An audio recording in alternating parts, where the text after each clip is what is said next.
Uniform পরা police যদি একটি রাজনৈতিক দলের কর্মী সভায় বক্তৃতা করে, এটা তো বিপজ্জনক। এটা তো আমরা দেখেছি মুজিব কোট পরে এসপিকে বক্তৃতা করতে আওয়ামী লীগের আমলে। গণতন্ত্রের মূল নীতিকে ঊর্ধ্বে তুলে ধরে শত প্রতিকূলতা ও ঝড়ঝাপটা অতিক্রম করে রাজনৈতিক কার্যক্রম চালিয়ে এসেছে।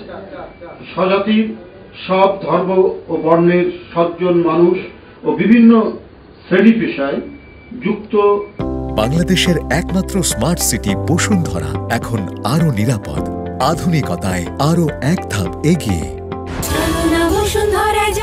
সমাজ বিরোধী কোন ব্যক্তি, দখলবাদ, চাঁদাবাজদের স্থান এই দল বরদাস্ত করে না। বিএনপির নাম ভাঙিয়ে কেউ অরাজকতা, বিশৃঙ্খলা সৃষ্টি করতে পারে, কিন্তু দল যখনই এই ধরনের কোন ঘটনা অবহিত হয় তখনই তাদের বিরুদ্ধে সাংগঠনিক ব্যবস্থা গ্রহণ করতে দ্বিধা করেনি। বিএনপি জন্মলগ্ন থেকেই গণতান্ত্রিক সংবিধান ও সুশাসনের জন্য আইনি ও প্রাতিষ্ঠানিক কাঠামো নির্মাণ করার মাধ্যমে ন্যায় বিচার নিশ্চিত করা এবং এর জন্য যখনই আবার সেটা বিপন্ন হয়েছে তখন তার জন্য নিরবচ্ছিন্ন সংগ্রাম করে এসেছে। এই দল মনে করে একটি আদর্শ রাষ্ট্র ও সমাজে নেতৃস্থানীয় মানুষদের যোগ্যতা, দক্ষতা, ন্যায়পরায়ণতা, সৎ ও মানবিক গুণাবলী থাকা অনেক গুরুত্বপূর্ণ বিষয়। বিএনপি যতবারই ক্ষমতায় এসেছে ততবারই উল্লিখিত বিষয়গুলোকে অগ্রাধিকার দিয়েছে। জাতীয়তাবাদী শক্তির সমবেত ধ্বনি হচ্ছে সুশাসন ও ন্যায় বিচার নিশ্চিত করা। বর্তমান সময়ে নানাবিধ সামাজিক অপরাধের বিভিন্ন মাত্রার প্রকাশ দেখা যাচ্ছে। প্রশাসনিক স্থবিরতার কারণে মব কালচারের প্রকোপ বৃদ্ধি পাচ্ছে। কালো টাকা এবং গোপন অপতৎপরতার প্রভাবে মব কালচারের নামে সমাজে বিশৃঙ্খলার চেষ্টা চলছে। আবার অন্যদিকে অত্যন্ত পরিকল্পিতভাবে প্রযুক্তি ব্যবহার করে স্বার্থান্বেষী মহল বিএনপির নামে সামাজিক যোগাযোগ মাধ্যমে নানা অপপ্রচার চালাচ্ছে। এই পরিকল্পিত অপপ্রচার, অপতৎপরতা কৃত্রিমভাবে তৈরি সামাজিক অশান্তি ও গণতন্ত্রের পথ চলাকে বাধাগ্রস্ত করা এবং নির্বাচন পেছানোর সুদূর প্রসারী পরিকল্পনা বলে জনগণ মনে করে। শেখ হাসিনার আমলে অদ্ভুত উন্নয়নের বয়ানের মতো এখন নির্বাচন পেছানো নিয়ে নানা ধরনের বয়ান দেয়া হচ্ছে।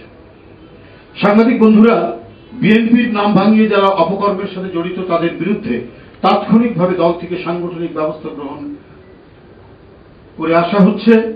দলের ভেতরে থাকা অপকর্মের সাথে যুক্ত হলে, দলের ভেতরে থাকা কোনো ব্যক্তি অপকর্মের সাথে যুক্ত হলে তাকে কোনোভাবেই ছাড় দেওয়া হচ্ছে না। ইতিমধ্যে বেশ কিছু নেতাকর্মীকে বহিষ্কার, অব্যাহতি প্রদান, পদ স্থগিত, কারণ দর্শানোর নোটিশ প্রদান করা হয়েছে। আমরা লক্ষ্য করেছি দলের পক্ষ থেকে এহেন চলমান সাংগঠনিক ব্যবস্থার বিষয়ে গণমাধ্যমে খুব একটা উল্লেখ করা হয়নি। উপরন্তু আইন শৃঙ্খলা বাহিনীর ঢিলে ঢালা ভূমিকা রহস্যজনক।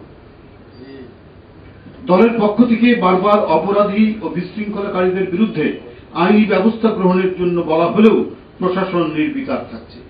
আমরা অনেককেই বলছি, টেলিফোন করে বলছি যে এই, এবং তারা বিএনপির নাম ভাঙিয়ে কাজ করছে, কিন্তু আমরা পুলিশ প্রশাসন বা প্রশাসনের কাউকে বললে পরে তারা নানা অজুহাত দিয়ে সেটাকে ডাইভার্ট করার চেষ্টা করছে। এর কারণ কি আমরা বুঝতে পারছি না। দুষ্কৃতিকারীদের বিরুদ্ধে আইনি ব্যবস্থা গ্রহণের জন্য দল থেকে প্রশাসনের সাথে যোগাযোগ করা হলেও প্রশাসন কোনো সহযোগিতা করছে না। অন্তর্বর্তীকালীন সরকার ক্ষমতাসীন হওয়ার পর থেকে এখন পর্যন্ত পুলিশ প্রশাসন খুব একটা সক্রিয় হয়নি, বরং কোনো কোনো ক্ষেত্রে কেউ কেউ উদ্দেশ্য প্রণোদিতভাবে কলকাঠি নাড়ছেন বলে স্পষ্টত প্রতীয়মান হয়। এরকম পরিস্থিতি চলতে থাকলে সমাজ, সংস্কৃতি, সভ্য আচরণ বিপন্ন হয়ে পড়বে। প্রশাসনিক এই নিষ্ক্রিয়তার কারণে জনগণের এখন জীবন মরণের প্রশ্ন। গণতন্ত্রের স্থায়ী পুনরুজ্জীবন ও ঐতিহাসিক সার্থকতা নির্ভর করছে রাষ্ট্র সমাজে শান্তি ও স্থিতির উপর। আর এক্ষেত্রে দক্ষ প্রশাসন অতীব জরুরি। কিন্তু আওয়ামী আমলের কালো টাকা ও তাদের দোসরদের আন্ডারগ্রাউন্ড তৎপরতার কারণে দুষ্কৃতিকারীরা আশকারা পাচ্ছে এবং সমাজে নৈরাজ্য তৈরির সম্ভাবনা সৃষ্টির আলামত দেখা যাচ্ছে, যেটার আমরা ঘোর বিরোধী। আমরা বারবার এই বিষয়গুলি তুলে ধরেছি আপনাদের মাধ্যমে, কিন্তু প্রশাসন এ ব্যাপারে শক্ত ভূমিকা রাখবে, তারা সেটি রাখছে। এই ধরি মাছ নাছুই পানির মতো তাদের আচরণ। কিন্তু প্রশাসনকে বলার পরেও তাদের তো উদ্দেশ্য, আমরা ওরা বিএনপির নামে করছে, আমরাই বলছি বিএনপির পক্ষ থেকে যেদেরকে ধরুন, এবং যারা নানা রঙে নানা কালারে এবং বিভিন্ন জায়গায় আরো বিভিন্ন রাজনৈতিক দলের নেতাদের কথা শোনা যাচ্ছে, তাদেরকে তো একবারই মানে সম্পূর্ণরূপে ধরাছোঁয়ার বাইরে। তো এটা কি হতে পারে?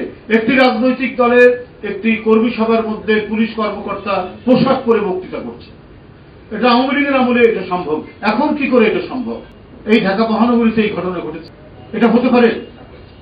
একটা পুলিশ অফিসার, একজন প্রশাসনিক কর্মকর্তা, সে ছাত্র জীবনে যে কোনো ছাত্র সংগঠন করতে পারে, তার রাজনৈতিক আদর্শ থাকতে পারে, কিন্তু তার কর্তব্য বাস্তবায়নের সময় সে কখনোই তার রাজনৈতিক ইচ্ছা এবং আদর্শের কথা প্রতিফলন করবে না। বললাম তো সেটা। তো এখন কেন এটা? এটা তো আমরা দেখেছি মুজিব কোট পরে এসপি কে বক্তৃতা করতে আওয়ামী লীগের আমলে, তো এখন কেন সেই অবস্থা? আরেকটি ভিন্ন একটি সংগঠন, এটা তো সম্পূর্ণরূপে চাকরি বিধির পরিপন্থী।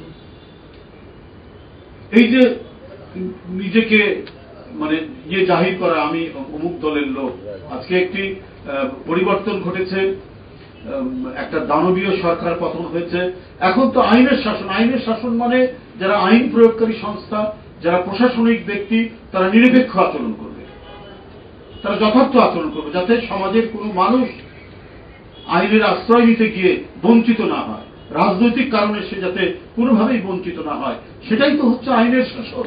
সেটা না নিয়ে ইউনিফর্ম পরা পুলিশ যদি একটি রাজনৈতিক দলের কর্মী সভায় বক্তৃতা করে, এটা তো বিপজ্জনক। এটাই তো নৈরাজ্য ধেয়ে আসার সম্ভাবনা রয়েছে। আপনাদের সকলকে ধন্যবাদ জানাচ্ছি। এই হচ্ছে আমাদের আজকের মূল বক্তব্য।